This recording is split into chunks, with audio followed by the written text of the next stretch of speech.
Nothing Else Matters, das ist der kommerziell erfolgreichste Song, den eine Metalband bis dato je veröffentlicht hat. Die Veröffentlichung vom sogenannten Schwarzen Album war 1991 ein Wendepunkt in der Karriere von Metallica. Aus Thrash Metal ist Heavy Rock geworden und damit sind alle Türen im Mainstream offen gestanden. Diesen Song kennt und liebt sogar meine Schwiegermutter. Trotz dem weltweiten Erfolg ist Nothing Else Matters ursprünglich aber gar nicht für eine Veröffentlichung vorgesehen. Der Metallica-Frontman James Hetfield sagt, dass das Lied ein Zufallsprodukt war. Das zupfte Gitarrenintro ist offenbar auf einer Tour entstanden, währenddem er sehnsuchtsvoll mit seiner Freundin telefoniert hat. Der James sagt, das Intro sei so einfach zu spielen, dass er das offene E-Moll-Arpeggio am Anfang einhändig hätte spielen können, während er gleichzeitig den Telefonhörer mit der anderen Hand gehabt hätte. Jedenfalls hat der Hetfield die sehr persönlichen Gefühle und Eindrücke aus der Entstehungsgeschichte des Songs bewusst nicht an die Öffentlichkeit tragen. Und darum hat er den Song zuerst einfach für sich alleine aufgenommen, einfach Gesang und Gitarre. Wo der aber der Bandleader Lars Ulrich Nothing Else Matters entdeckt hat, da war er von der musikalischen Qualität dermaßen überzeugt gewesen, dass er James überredet hat, den ganzen Song als ganze Band neu aufzunehmen und zu veröffentlichen. Der Rest ist Geschichte. Metallica. Nothing Else Matters. Metallica, nichts anderes zählt. Das war natürlich auch das Programm für abertausende Metal-Fans auf der ganzen Welt gewesen. Und das Bandlogo und der Songtitel als Slogan, das hat sich natürlich auch super als Tattoo geeignet. Es ist nur schade, wenn der Fan oder der Tattoo-Künstler ein Legastheniker war. Metallica, Nothing Else Matters.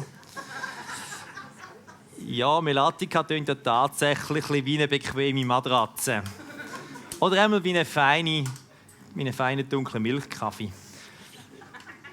Aber jetzt wieder ernst. Was hat James Hetfield damals für seine Freundin empfunden?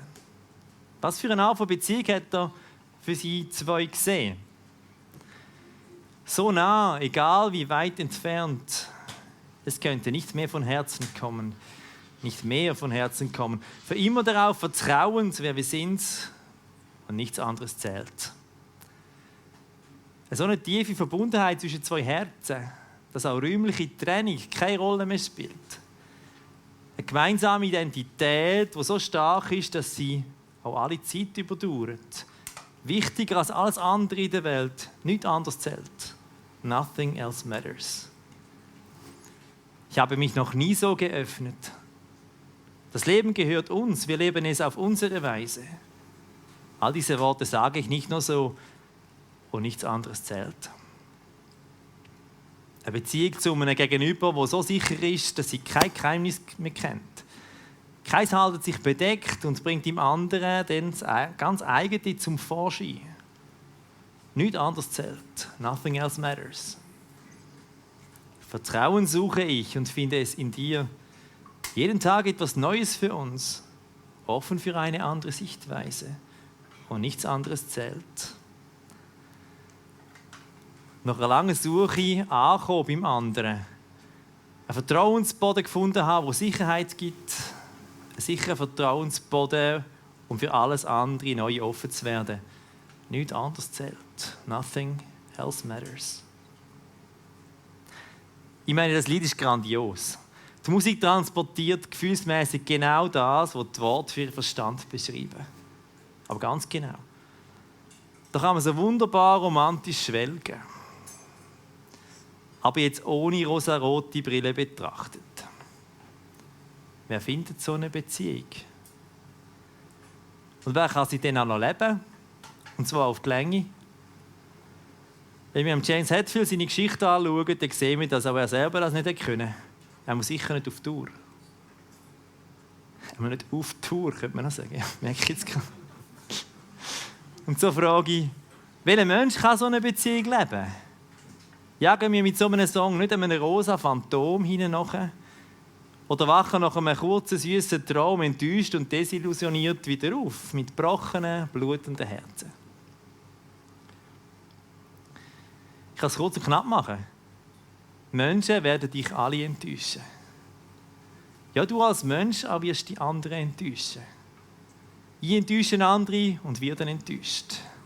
Niemand kann von uns aus auf Dauer die Art von Beziehung leben und genießen, die Metallica hier besingen.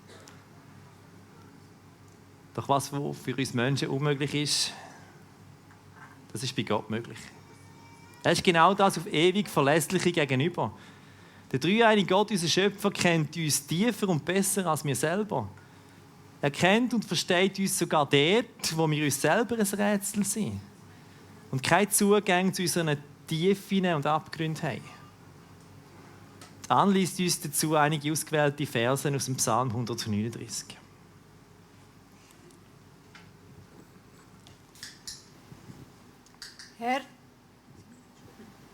Herr, du hast mich erforscht und kennst mich genau. Ob ich sitze oder stehe, du weißt es. Meine Absicht erkennst du von fern.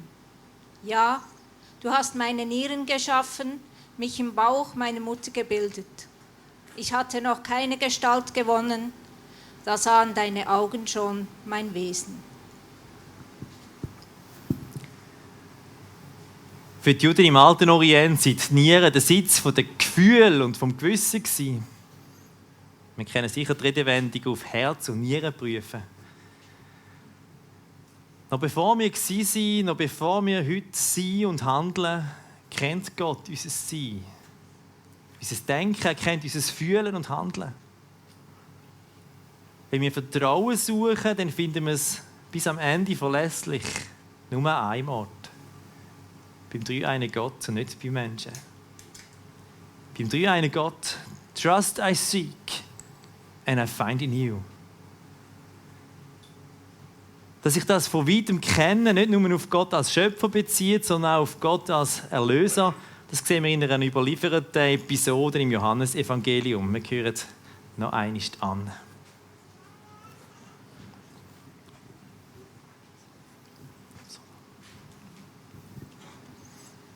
Am nächsten Tag wollte Jesus nach Galiläa aufbrechen. Da traf er Philippus. Jesus sagte zu ihm: Folge mir. Philippus sucht Nathanael auf und sagt zu ihm: Wir haben den gefunden, von dem Mose im Gesetz geschrieben hat und den die Propheten angekündigt haben. Komm und sieh selbst. Als Jesus Nathanael zu sich kommen sah, sagte er über ihn: Das ist ein wahrer Israelit, ein durch und durch aufrichtiger Mann. Da fragte ihn Nathanael: Woher kennst du mich? Jesus antwortete: Noch bevor Philippus dich rief, habe ich dich unter dem Feigenbaum gesehen.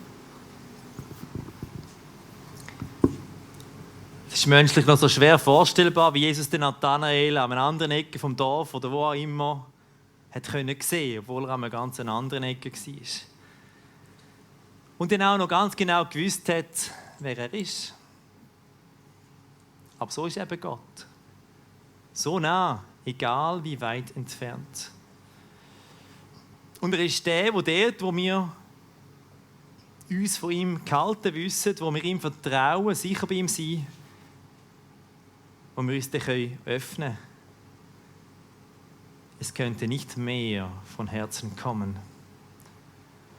Und aus dem Gehaltensein bei ihm, da können wir uns dann wieder Nathanael auf den Weg machen. Uns als Jünger und Jüngerinnen von Jesus auf neue und unbekannte Wege machen. Vertrauen suche ich und finde es in dir. Jeden Tag etwas Neues für uns, offen für eine andere Sichtweise. Ja, das, was ich jetzt über Gott gesagt habe, das kann man aber genauso wieder so auf religiös-romantische Art weltfremd hören, oder? Genauso wie der Song nur so ein romantisch, rosarote, zwischenmenschliche Beziehungstraum kann sein. Und darum muss ich zum Schluss noch etwas aus meinem eigenen Leben erzählen. Ich war in der 2. Sekundarschule, wo wir mit allen Achtklässlern ins Skilager auf Elm gegangen sind. Auf den 10. Geburtstag schon habe ich von meinem Vater eine Bibel bekommen, die ich zwar selten drin gelesen habe, aber die mir wichtig war. Und darum habe ich sie auch mit ins Lager genommen. Genau, oh. Aber ja, das war mir wichtig, weil ich auch von meinen Eltern in der Sonntagsschule an vielen Orten mehr der Kirchgemeinde von klein auf gelernt, Gott zu vertrauen, Beziehung mit ihm zu leben. Und er hat der Klassenkollege im Lager genau auch die Bibel in meinem Gepäck gesehen. Und zwar der Klassenkollege, der sowieso immer es genossen hat, mich zu provozieren und zu dissen. Und dann ist es losgegangen. Er hat mich im Schlag da, vor allem im Zimmer angefielt und versucht zu blamieren wegen dieser Bibel und meinem Glauben. Und es hat so weh getan. Tränen sind geflossen. Aber ich habe in dem Moment auch konkret erlebt, dass der Gott, den ich an ihn glaube, real ist.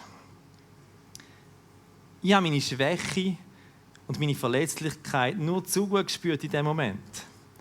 Und wie die Sticheleien wehtun haben, jeder einzelne Wort. Aber genauso gespürt, genau jetzt ist jemand da, der für mich einsteht. Da ist eine Stärke herum, die nicht aus mir kommt. Ich bin schwach und es tut verdammt weh. Aber das ist eine Stärke, da ist jemand da, der für mich einsteht. Der in mir ist. Ich habe das erste Mal erlebt, dass das, was Johannes im 4. Kapitel von seinem ersten Brief schreibt, real ist. Er, der in euch ist stärker als er, der in der Welt ist. Und so habe ich, zwar quasi vor allem blamiert und unter Tränen meine Kollegen gesagt, hey, egal was du sagst und denkst, ja, ich glaube an den Gott, der die Bibel davor redet. Und ich bleibe dabei. Und seitdem habe ich keine Angst mehr. Seitdem gilt, never cared for what they say, never cared for games they play, never cared for what they do, never cared for what they know, and I know. Yeah.